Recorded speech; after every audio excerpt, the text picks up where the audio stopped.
That was just like throwing $300 out the window. Could have just driven down the highway and thrown money out because that's what it felt like to me.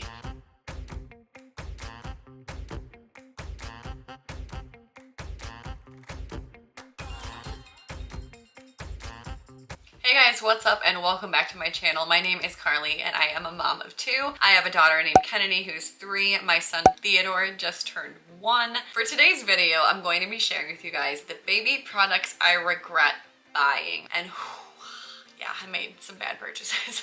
I put a video up on my channel all about my newborn essentials. These were my top most used baby products. I'll put those videos down below in the description in case you guys are looking for great product recommendations for your newborn. This video is not that. These are the products that really hurt. If you guys have any baby products you regret purchasing, please leave them down below in the comments so viewers can find this video and hopefully be saved from our money mistakes that we made. Both of my children had colic. Both of my children had reflux. My son also had severe eczema. There was a lot of screaming those first few months. It was very rough. So I looked to a lot of products to try to hopefully alleviate some of our issues, and these are the ones that didn't work. I purchased the Snuggle Me Organic, and I thought this was gonna be great.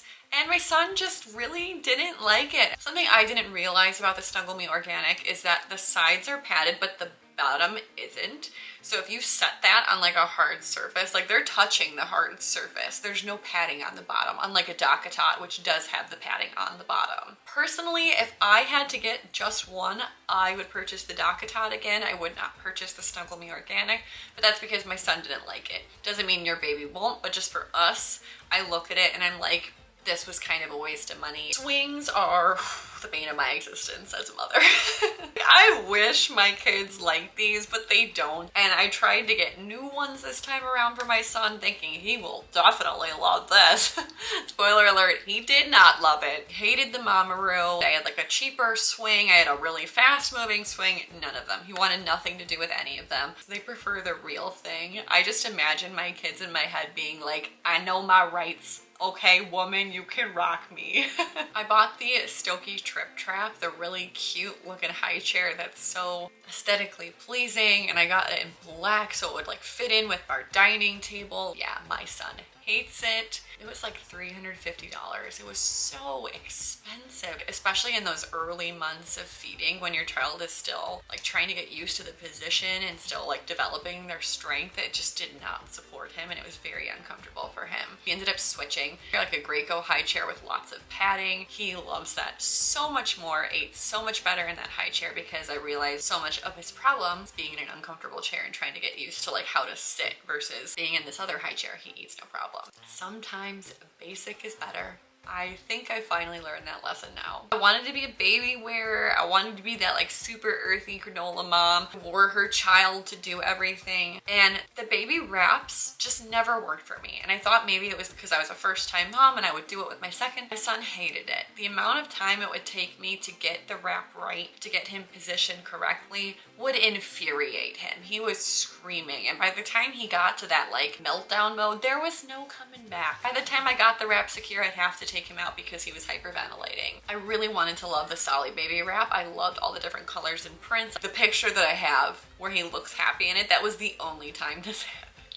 Every other time it was a scream fest and I just retired it. This next product was a product that I just really got suckered into because I was a tired mom of a colic baby who saw this ad for a product that supposedly, you know, ended all the colic problems, and I was like, sign me up.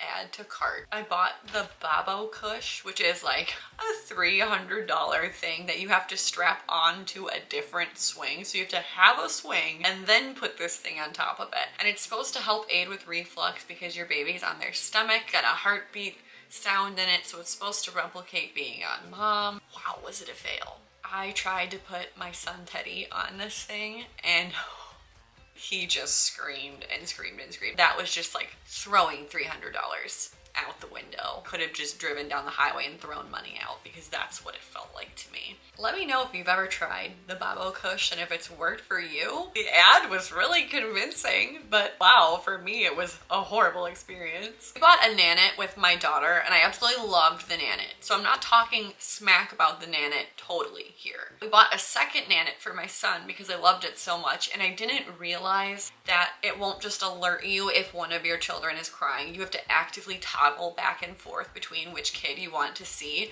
So if you're only relying on the NANIT, you can't see both of your children at night. We ended up not using that second NANIT and we ended up switching to the VAVA monitor. This has a split screen. The expensive changing pads are a huge regret. Like the Kikaru peanut changer, the Hatch changing pad, they all seem great in theory. Like, oh, it's super easy to clean up messes, or you can weigh your child. But in reality, my kids hated them. They're hard, they're cold, they're uncomfortable. I think the Hatch changing pad is like $200. They're very expensive for your kids to hate them, so that was a super big disappointment. My daughter uses the peanut changer for her baby dolls now. The most expensive toddler toy of all time. Mesh food feeding pouches, they are a mess. Your child is a mess. The whole situation is a mess. Just do baby-led weaning. Just give your kid the fruit. Cut out the middleman and you'll be fine. It felt like the whole process to clean them was so much effort for so little payoff. Always a purchase that feels so silly are the muslin cloths or the burp cloths. They look very cute. I love the prints. They don't do anything. They never hold. They're just a waste. Best swaddle that worked for us, I talk about in my newborn essentials video. I talk about a couple of swaddles that I loved. So if you're looking for product recommendations, I will link you guys that video, but the muslin cloths aren't it, fam. All right, guys, those are the baby products I regret buying. You guys have any baby products you regret buying? Please leave them down below in the comments. Thank you guys so much for watching. Give the video a thumbs up. Don't forget to subscribe to my channel and follow me over on Instagram and TikTok for more motherhood content. See you next time. Bye.